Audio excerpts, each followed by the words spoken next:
Jednog jutra tišina glasna,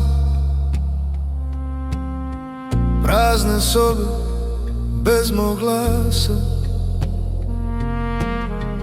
Gledao sam kako nestaje sve što sam zvao svojim.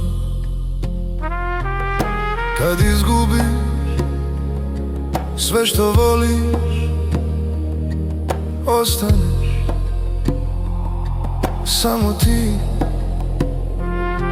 I tada vidiš koliko vrijediš, kad nemaš ništa osim sebe. Ali još sam tu i dišem dublje, i kad me boli ja stojim. Još sam tu i srce gori,